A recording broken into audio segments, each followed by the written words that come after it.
Tai pirmiausiai prisistatysiu, tai aš esu iš Marijampolės Petro Kriaučiūno viešosios bibliotekos, esu bibliotekininkas, tačiau tenka ne tik išdarinėti knygas, bet ir vesti mokymus, e, tiesiog komunikuoti su visuomenė, kurti įvairias reklamas, tiesiog informuoti, organizuoju sklaidą renginių ir visos bibliotekos, tiesiog kaip paslaugas vietame tuo užsiimu. Um, Ir kaip ir minėjau, tai mokymus vedu, tai viena iš mano pagrindinių veiklų. Esu vedęs nemažai mokymų skaitmeninio raštingumo pagal projektą Prisijungusi Lietuva. Daugiau tai buvo su seniorų auditorija tie mokymai. Ten buvo paliečiamos įvairios temos ir apie saugumą, apie tiesiog naudojimą skaitmeninių prietaisų. Toliau šiuo metu aktyviai vyksta ir pas mus bibliotekoje medijų ir informacinio raštingumo kompetencijų tobulinimo mokymai gyventojams. Ten įvairiomis temomis kalbame, bet aš pats kalbu dažniausiai apie informacijos ieškojimą, vertinimą internete, tiesiog, kad gyventojai tiesiog žinotų, kaip atsirinkti, kuri informacija gali būti patikima, kuri galbūt melaginga, kaip patikrinti šaltinių patikimumą ir panašiomis temomis kalbame. Ir ką dabar išgirdome iš kolegų iš Vilniaus, kurie šią programą sudarė šių mokymų, kad bus įtrauktas kursas apie dirbtinį intelektą ir kokios kyla įvairios ir grėsmės, kaip pavyzdžiui kažkokie tai asmenys, kurie piktiem dalykam naudoja tas technologijas, tiesiog kokius veiksmus atlieka, kaip atpažinti, kur sugeneruota tų žmonių tas turinys, tiesiog, kad nepakliūti į pinklės, kad pavyzdžiui nesulauktumėt skambučio, kur apsimeta, pavyzdžiui, įmonės direktoriumi ir tiesiog kaip tokius dalykus pastebėti iš anksto, užkirsti kelią apgavystėms, kaip tiesiog mes apie tai kalbėsime, mokymų metu jau dabar kalbame, šiek tiek tą temą paliečiame. Taip pat tenka mokyti gyventojus ir darbuotojus apie grafinį dizainą, su Canva programa dažniausiai mes dirbame bibliotekoje, pavyzdžiui. Ir dabar irgi Canvoje, pačioje toj programoje, irgi yra daug naujų dirbtinio intelekto įvairių funkcijų, kaip pavyzdžiui galima ir sugeneruoti ir pačius paveikslėlius, ir netgi pačius maketus galima netgi tiesiog sugeneruoti automatiškai. Tiesiog mes paprašome, kokios mes prezentacijos, pavyzdžiui, norime, ir sugeneruoja visas kaip ir skaidres, tekstą sudėlioja, net yra tokios funkcijos. Ir jų vis daugėja kiekvienais metais. Ir dabar šiek tiek konkrečiau, kam aš ir mano kolegos naudojame dirbtinį intelektą bibliotekoje, tai mokymams labai tokia funkcija labai naudinga, pavyzdžiui, sutrumpinti ilgus tekstus, tai tiesiog būna gausa informacijos mokymuose, ar ne, kad pasiruošti reikia ir tiesiog kažkaip sutrumpinti, kartais reikia tiesiog apibendrinant pačią informaciją. Tiesiog labai geras įrankis tiesiog sutrumpinti pačius tekstus, labai padeda greitai tai atlikti ir tikrai efektyviai. Taip pat tai geras įrankis generuoti idėjas, tai tikrai tekę yra ir dažnai tenka visokių idėjų sugalvoti. Pavyzdžiui, bibliotekų savaitė, o dabar atėjo kitą savaitę bus ir teko, pavyzdžiui, ir galvoti, kokios būtų įdomios veiklos gyventojams. Ir tiesiog ir pasiūlė, pavyzdžiui, pasinaudojom dirbtiniu intelektu ir mums, pavyzdžiui, pasiūlė įdomių idėjų. Tikrai, žinoma, ir patys kažkiek turėjome savo idėjų, bet dirbtinis intelektas padėjo išplėsti tiesiog mes pamatėm tiesiog daugiau galimybių, tiesiog sugalvoti dar įvairesnių tų idėjų, tiesiog mes praplėtėm ir savo akiratį ir pamatėm kitų valstybių pavyzdžių, kas buvo irgi bibliotekų savaitės metu, kokios įgyvendinamos idėjos. Taip pat labai naudojame dažnai, kuriant iliustracijas, pačiam irgi teko prisidėti prie tam tikrų parodų sudarimo, atsiprašau, ir ten naudojamės ir dirbtinio intelekto, kūrėme vientisą stilių tiesiog visos tos parodos ir buvo panašus spalviniai elementai naudojami įvairios iliustracijos, kurios viena su kita siejasi ir buvo tiesiog atskirose kaip ir skaidrėse tiesiog apjungta visas tas dizainas ir padėjo dirbtinis intelektas tiesiog tokį rezultatą išgauti, nes jeigu reikėtų savarankiškai visas tas detalės apjungti, būtų sudėtingiau, tas spalvas visas pritaikyti būtų užtruktų žymiai ilgiau. Ir taip pat labai padeda automatizuotai, šie įrankiai dirbtinio intelekto padeda automatizuotai sudaryti lenteles. Labai dažnai tenka sudarinėti įvairias lenteles, žinoma, ataskaitos yra visokiausios ir dažnai mes informaciją suprastiname ir patikėme lentelėse, tai naudojant, pavyzdžiui, ChatGPT, galima labai lengvai ir greitai sudaryti lenteles, sugrupuoti informaciją, tai padeda tiesiog ir sutaupyti laiko ir kartais net, tiesiog net galima atrasti tam tikrų tiesiog būdų, kaip sugrupuoti vieną kažkokią informaciją su kita, ko kartais galima net ir kažkaip ir nepagalvoti, tiesiog kaip peržiūrime tą informaciją, bet kartais tiesiog pravartu ir sudarinėti lenteles, sugrupuoti tą informaciją. Taip pat labai yra toks ir įrankis, kad galima rasti, pavyzdžiui, vaizdinės medžiagos kažkokią tai tikslę vietą. Mes norime, pavyzdžiui, pasiremti kažkokią informaciją, mes ją esame kažkur girdėję, kažkokioje tai, pavyzdžiui, ar tai per žinias, per kažkokį tai vaizdo įrašą esam girdėję, bet neatsimename, kur mes tai girdėjome, bet mums reikia to pasiremti, tai galima tiesiog, naudojantis dirbtiniu intelektu, surasti konkrečią, pavyzdžiui, YouTube'ės platformoje vaizdo įrašo vietą ir tiesiog mums pateikia nuorodą, mes galime labai lengvai rasti tą vaizdo įrašo vietą. Tai padeda tiesiog irgi sutaupyti laiko ir tiesiog gal mes kartais ieškodami patys savarankiškai galime net to vaizdo įrašo ir nerasti sėkmingai, tai šis įrankis mums padeda.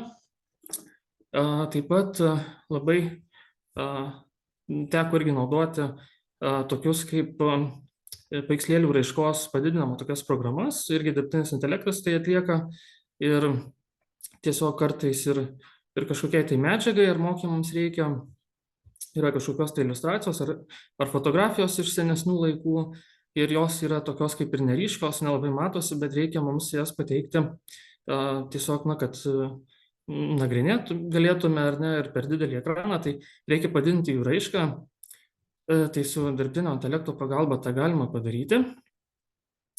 Taip pat sugrupuoti informaciją, tai galima, tai aš jau tai kaip ir minėjau, tai irgi padeda iš tiesų lengviau tai padaryti, greičiau padaryti, sutaupame laiko. Taip pat maketavimas su Kano programa, tai jau čia nesiplėsiu, jau kažkiek apie tai jau kalbėjau. Taip pat tai dirbtinis intelektas labai praverčia, kai mums reikia greitai rasti informaciją. Ir iš tiesų, kaip tiesiog jeigu ieškotume per paieškos sistemas, tai tiesiog vieną kitą šaltinį pasižiūrime ir ten nebūtinai kartais randame konkrečią informaciją, kurios mes ieškome. Dar reikia visą straipsnį būna perskaityti ir tada mes tik tai randame kažkur viduryje, pabaigoje ar net tą informaciją, o su dirbtiniu intelektu mes galime trumpą, aišku, konkretų atsakymą išgauti, bet žinoma reikia turėti omenyje, kad ne visada ta informacija gali būti pateikiama tiksli. Kartais gali būti arba tiesiog, jeigu naudojame, pavyzdžiui, nemokamą ChatGPT versiją, tai reikia žinoti, kad duomenys ten saugomi iki, kaip pasakyti, tiesiog, tas, kas įvyko po 22 metų sausio mėnesio, tos informacijos jau nėra tenai, nes iki to laiko tik tai sukaupta informacija ten naudojama tiesiog atlikti įvairias funkcijas. Jeigu mokama tiesiog versiją naudojame, tai tada jau iki šių dienų informacija yra sukaupta. Tai ir jeigu, pavyzdžiui, ChatGPT paklaustume apie karą Ukrainoje, tai jis, pavyzdžiui, to net atsakymo ir negalėtų sugeneruoti, pavyzdžiui. Tai tiesiog tokios informacijos kartais galime nerasti. Tiesiog jeigu naudojame, pavyzdžiui, nemokamą versiją, taip pat sąrašų parengimui, tai irgi tiesiog jeigu mes turime kažkokius ilgus tekstus, mums reikia trumpo sąrašo, išvardinti, kas buvo tekste minimo, tai labai irgi patogus įrankis tai padaryti ir pavyzdžiui per mokymus kažką tai kalbame viena tema ir mums reikia sąrašą padaryti tokį sutrumpinimą kaip apibendrinimui, tai irgi labai naudingas toks įrankis. Ir dabar mano naudojami dažniausiai įrankiai. Tai iš tiesų esu bandęs įvairių įrankių, bet tokie pagrindiniai, kuriuos naudoju kasdien, tai programa, kuri leidžia sukurti paveikslėlius, kartais netgi visiškai realistiškus, galima net skirti kartais nuo realybės, kai žmonės sugeneruojami, galima ir įvairių labai gražių tiesiog meninių, net paveikslų sukurti, net galbūt ir esat girdėję, buvo toks atvejis, kai vyko tiesiog meno konkursas ir konkurse pasaulinio netgi lygio ir konkursą laimėjo dirbtinio intelekto sukurtas paveikslas. Tai net tai parodo, kad iš tiesų tikrai kokybiškus paveikslėlius sukuria, tikrai meniškus, gali sukurti ši programa.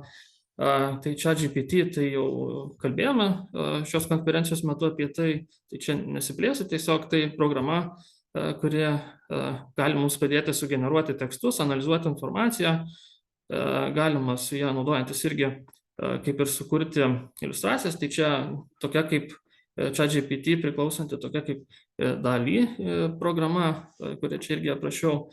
Tai jie, pavyzdžiui, palyginus su Midjourney, tai jinai išsiskiria tuo, kad jie labiau, pasakyčiau, taip kūrybiška labiau yra, tie vaizdai tokių dar labiau tokių detalių įdomesnių, kartais dar pateikia tokių kūrybiškų labiau. O Midjourney tai toks labai pateikia labai konkrečiai, ką mes jau užprašėme, tai maždaug tą ir gauname. O tiesiog galime su DALL-E programa tiesiog paprašyti, sugeneruoja mums kažkokį paveikslėlį ir mes ten galim paprašyti, kad tiesiog pateik man kažką panašaus, bet dar tiesiog dar kažkaip pridėk dar kažkokią tai, kad tarkim asmuo atliktų kažkokį kitą veiksmą ir tiesiog jis pati programa sugalvos kažkokią situaciją ir pateiks kažką tai kūrybiško. O su Midjourney šitas mažiau įmanoma. Tai toks, bent jau mano pastebėtas toks esminis tarp jų skirtumas. Pavyzdžiui, dar Suno AI, tai irgi čia su muzikos kūrimo tokia programa su dirbtiniu intelektu, tai jau irgi kalbėta buvo apie tai mokymų pradžioje. Ir ši programa geba kurti įvairių žanrų muzikos kūrinius, teko pačiam pasibandyti šį įrankį ir tikrai, tie dainų tekstai kartais pavyksta tokie, kaip ir kokybiškai, tokie kaip tikros dainos, bet kartais būna tokių irgi, tiesiog ar būna, kaip pasakyti, arba tema kažkiek pasikeičia, kažkokio tai logikos klaidos atsiranda kartais, būna tokių netikslumų, bet iš tikrųjų gan kokybiška tikrai muzika sukuria. Taip pat yra dabar galima naudoti nemokamai Bing. Įrankis yra dirbtinio intelekto prie informacinės paieškos sistemos, panašiai kaip Google, yra Bing ir ten dabar galima dviem būdais ieškoti informacijos. Tai ten tiesiog galima pasirinkti, ar dirbtinis intelektas mums generuoja atsakymą į mūsų užklausą. Ir apačioje taip pat galima matyti ir nuorodas, kaip ir Google'e, pavyzdžiui, į tam tikras nuorodas, kur ta informacija pateikiama. Tai čia šioje informacinėje sistemoje, paieškos sistemoje, tiesiog galime dviem būdais ieškoti informacijos, toks kaip ir apjungtas toks įrankis. Taip pat toks irgi norėčiau paminėti tokį Dream AI, tai pirmas toks kaip mano naudotas įrankis paveikslėliams generuoti, jis yra nemokamas, galima nemokamai naudoti, irgi gan kokybiškai tuos paveikslėlius irgi sukuria, gan tikroviškai, galima įvairių pasirinkti stilių, tiesiog ar tai bus kažkokia tai, ar tai piešinys, ar tai realistinis vaizdas, ar kažkokios tai meno krypties labiau paveikslėlis. Ir čia taip pat, kuo jis išsiskiria, tai galima ne tik paveikslėlį sukurti, bet galima ir patogiai, labai nesudėtingai jau esamą tikrą paveikslėlį redaguoti įvairiais būdais. Tai tarkim, jeigu panaudotume kažkokio tai asmens paveikslėlį, nuotrauką, tai galima pakeisti jį, pavyzdžiui, padaryti, kad jis atrodytų kaip karalius, pavyzdžiui, ir panašiai. Tokias galima modifikacijas įvairias atlikti, arba aplinką pakeisti, arba tiesiog, kad aplinkoje, tarkim, automobilis kažkoks ar ne yra pavaizduotas, galima jį pakeisti labai patogiai ir visiškai tas yra nemokama ir nesudėtinga naudoti. Tai tuo jis įsiskiria šis įrankis. Yra ir aplikacija, telefone galima naudoti, ne tik kompiuteryje. Taip pat toks įrankis irgi gan populiarėjantis šiuo metu, nes jisai irgi čia paveikslėliams sukurti, sugeneruoti šį programą naudojama. Ir čia galima sugeneruoti paveikslėlius, kuriuose tekstas yra pateikiamas, atvaizduojamas tekstas, ir ši programa įsiskiria tuo, kad jis tiksliai atkuriamas tas tekstas. Kitose dirbtinio intelekto programuose, kur kuriami paveikslėliai, sudėtingai pavyksta tiesiog tą tekstą sugeneruoti. Atsiranda papildomų raidžių, ten kartais tos raidės netrodo, kad jos kaip vientisas tekstas, viena didesnė, kita mažesnė, būna tokių klaidelių, bet ideogram programėlė gan tikroviškai tuos tekstus atkuria be klaidų dažniausiai, tai ir jinai visiškai yra nemokama. Taip pat dar tokia muzikos irgi kūrimo toks įrankis, SoundDraw yra, kuo jis įsiskiria, tai panašiai kaip Suno AI, irgi muziką galima sukurti, čia tik tai vokalo nebus kaip Suno AI programoje, bet šis įrankis leidžia sukurti ilgesnės trukmės muziką, ten Suno AI būna dažniausiai nuo minutės iki 2 minučių galima sukurti ir galima paskui pratęsti ten tą muziką, apjungiant su kita dalimi, dar naują dalį pridedame ar ne, tos dainos sugeneruojame ir paskui apjungiame į vieną, bet kiek pačiam teko pastebėti, galutinis produktas gaunasi toks ne visiškai vientisas, šiek tiek būna tokių netitikimų tarp dalių, o su SoundDraw programa tai galima tikrai vientisą, tvarkingą muzikos takelį sukurti ir trukmę galima pasirinkti. Ir jis tiesiog labai toks paprastesnis, gal nesakyčiau, naudoti. Dabar privalumai dirbtinio intelekto, kuriuos pats naudodamas pastebėjau, tai tiesiog galima rasti sunkiau prieinamos informacijos. Tiesiog kaip teko irgi ieškoti informacijos, pavyzdžiui, dabar pristatymą rengėme apie Europos bibliotekas ir tiesiog buvo sudėtinga rasti apie tam tikras bibliotekas informacijos. Ir mes tiesiog pasitelkime dirbtinį intelektą ir tai padėjo mums rasti daugiau informacijos apie tam tikras bibliotekas tiesiog iš šaltinių kitomis kalbomis. Nes mes, pavyzdžiui, ten ispanų kalbos, pavyzdžiui, kaip ir nemokame, ar ne, bet su dirbtinio intelekto pagalba prie tų šaltinių priėję mes galėjome tą informaciją perprasti, suprasti ir paskui panaudoti mūsų pristatymą.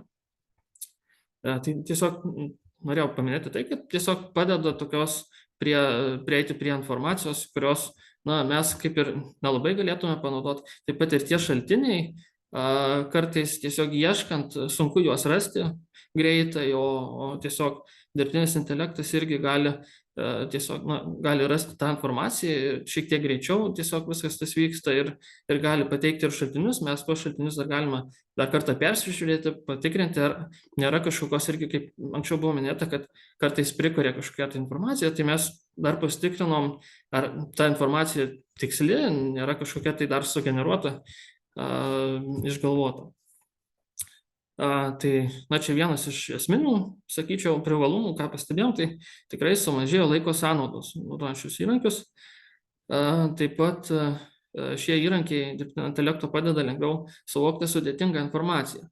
Tai dažnai ir mokymų metu kartais teko panaudoti, kad jeigu kažkokia pateikta informacija sudėtinga atrodė mokymų dalyviams, tiesiog galima paklausime dirbtinio intelekto, kaip supaprastinti tą pateiktą informaciją, tiesiog pateikiame ją ir tiesiog supaprastiname taip, kad visiškai aišku būna, konkretu ir tikrai praverčia tas. Ir tiesiog parengiant pačią medžiagą kartais patys matome, kad sudėtinga ta informacija ganėtinai, tai pasitelkdami dirbtinį intelektą mes galime supaprastinti tą patį tekstą ir žymiai būna lengviau suvokti.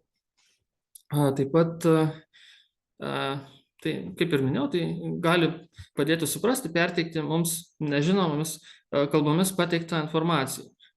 Na, tai čia kaip jau šitą pavyzdį jau minėjau.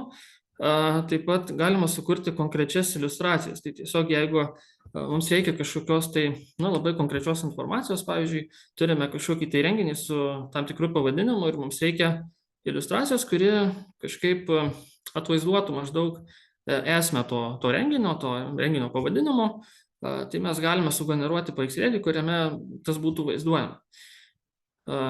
Tokių paveikslėlių gal internete kažkur nerastume, patys užfiksuoti, ar neturime laiko, ar neturime galimybių, tai tikrai padeda dirbtinis intelektas sugeneruoti tas iliustracijas.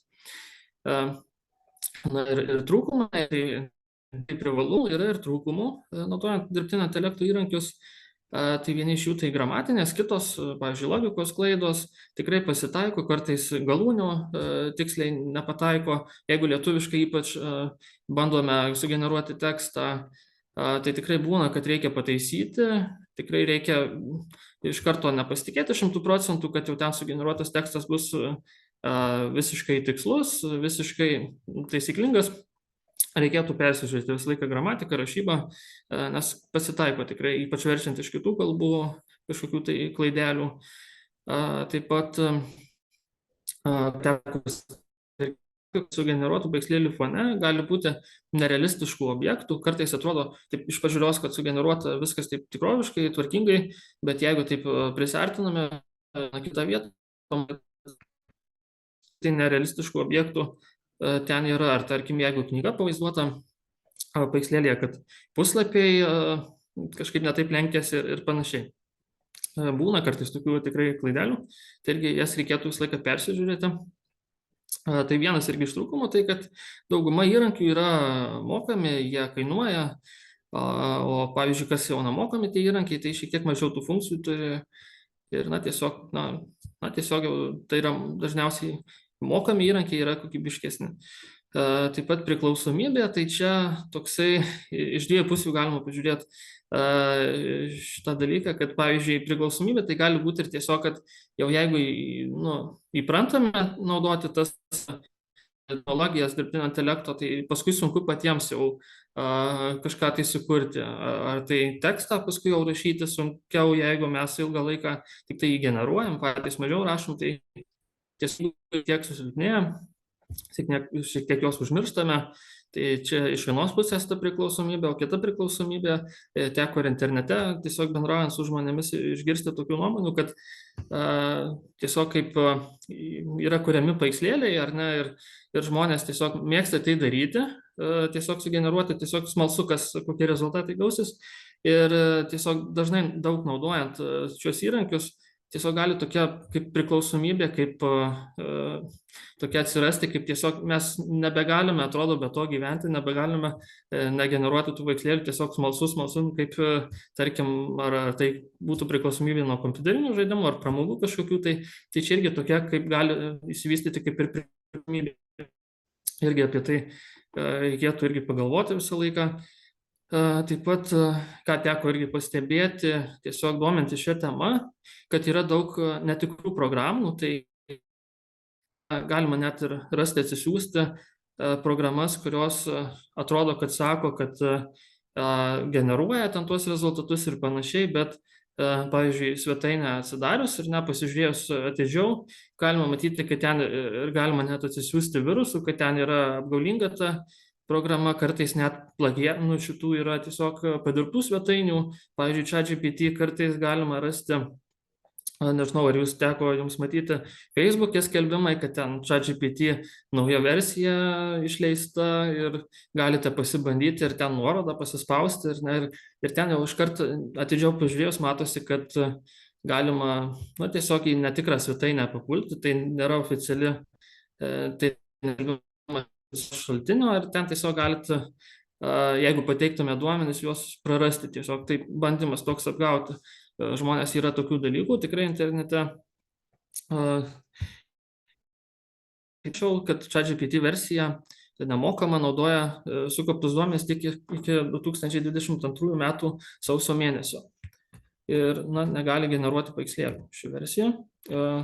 Taip pat noriu trumpai parodyti, kad teko pačiam sukurti kokius vaizdus naudojant Midjourney programą.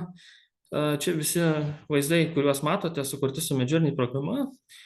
Juos sugeneruoti daug laiko nereikėjo, jie maždaug per keliolika sekundžių buvo sugeneruoti, bet pats tiesiog sugeneravimo, tas tiesiog suplanavimas, tas užklausimas yra kartais sudėtingesnis, reikia žinoti tam tikrus niuansus, kad gautųsi stilistikos vaizdai, reikia tam tikrų dalykų žinoti ir tiesiog čia matote įvairių rezultatų. Vieni realistiški vaizdai, kiti labiau tokie meniški, kiti tokie trimačiai, kaip ir būtų.